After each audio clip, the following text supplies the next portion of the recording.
Kirsty and Rachel looked at each other in surprise. That moment they heard Mrs. Talbot calling, "Kirsty, Rachel, where are you?" Kirsty grabbed the frisbee and she and Rachel hurried back to join the other explorers. "Oh, there you are," said Mrs. Talbot. "You were gone a long time." She looked down at the wet frisbee. "Did it go in the stream?" "Yes, it took us a while to get it back," Kirsty replied. Rachel grinned. "That is true," she thought. "Well, it is snapped quickly," Mrs. Talbot went on. "We are going to play another game now." "Did you find the box for past the present?" asked Emily. Mrs. Talbot looked a little embarrassed and shook her head. "No, I didn't. I can't figure out where it could be." "I found it," Mrs. Thader said, walking towards them with a large box wrapped in glittering, multicolored paper. "It was still on the bus." Mrs. Talbot looked surprised. "That's not the box she began doubtfully.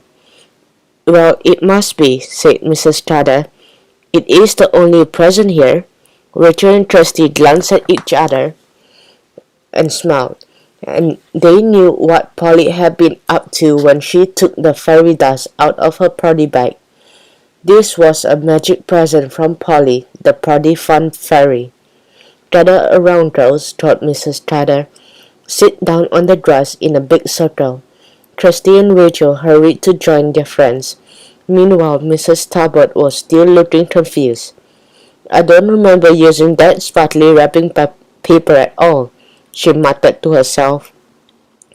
Mrs. Thader handed a present to the closest explorer.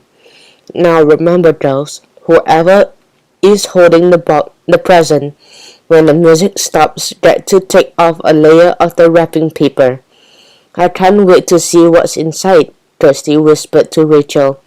As Mrs. Thader switched on the CD player, the explorers passed a large package around the circle until Mrs. Talbot stopped the music. When she did, Jenny was holding the present. Other explorers, including Rachel and Kirsty, leaned forward eagerly as she ripped the first layer of paper off. "Oh," everyone gasped. Hundreds of clear shining bubbles floated up into the air, filling the sky overhead with rainbows. Rachel and Kirsty grinned and nudged each other. "Look at Mrs. Talbot's face," Kirsty whispered, giggling. She can hardly believe her eyes. "I am sure this can be the present I wrapped," Mrs. Talbot was saying, but no one here was paying attention to her. They were too excited to see what other wonderful surprises the present contained. Mrs. Thader started the music again.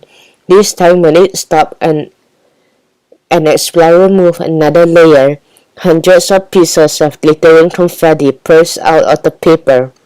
They sparkled and floated down onto the grass, disappearing as they landed. Next, the present stopped at an explorer sitting near Kirsty. She tore off a layer of paper and everyone gasped as colored sparkles shot up into the air and burst overhead like tiny fireworks. They filled the sky with dazzling colors. Just when the girls thought there couldn't be any surprise left, the music stopped again while Rachel was holding the box. Taking a deep breath, she pulled the shiny piece of paper apart.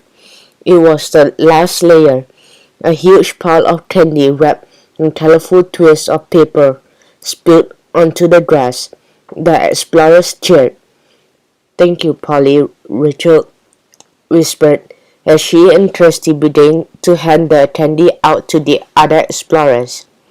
"We helped our fairy friends again, and we had fun too," Kirsty said, smiling at Rachel.